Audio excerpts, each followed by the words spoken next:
there's a thing that I heard that there were two kinds of people in this world, right? All right. Those who will come to this world to leave a mark. And those who will leave a stain. Well, I heard something similar. All right.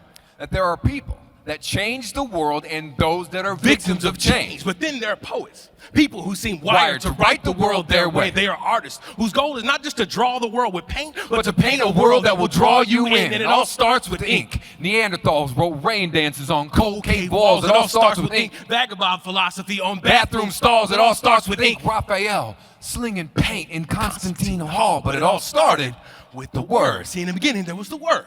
But it was recently discovered that in the earliest translations of the Bible, the word word was originally the word logic. In the beginning was the logic, which means God is in our brains. Because logic is what you think. Which means God is in our art. And it all starts with the ink. And it all started when we were like 6 years old. Right, we didn't know how to spell it. We didn't know how to say it. We just knew that crayons were the keys to happiness. And man, if we could just get that 96 color pack with that built-in sharpener on the back and the Pokemon fruit snack with the Ninja Turtles on my lunch sack, that would have made me the coolest kid in class.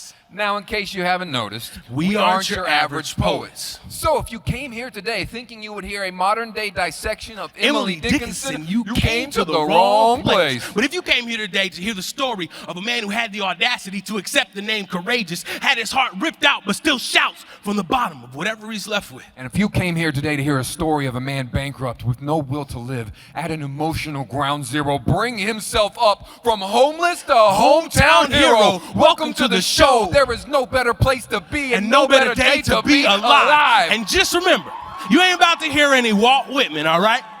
Yeah. So don't put us up on no pedicure. Pedestal. Don't put us up on a pedestal. It's a euphemism. Well, listen, Walt Whitman was a weird guy, but he was not into that. He was not a pedicure. I don't think that means what you think it means. Yeah, I should probably look that up, I guess. You actually probably shouldn't, man. Okay, but seriously though, there are two types of people in this world. Okay.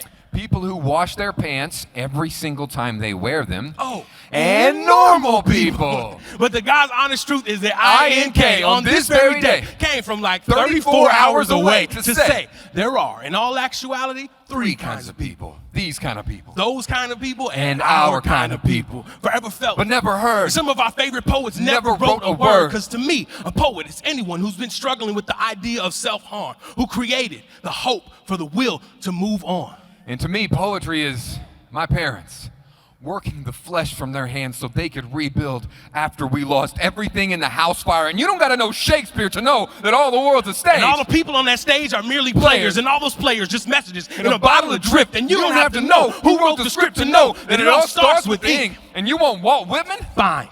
We'll give you Walt Whitman. What good amid these? Oh me. Oh life. Answer that you are here, that life exists in identity, that the powerful play goes on and you get to contribute a verse. You get to contribute a verse. What will your verse be? What will your verse be? What will your verse be? We're not here today to tell you what to think. We're just here to let you all know that it all starts with the ink.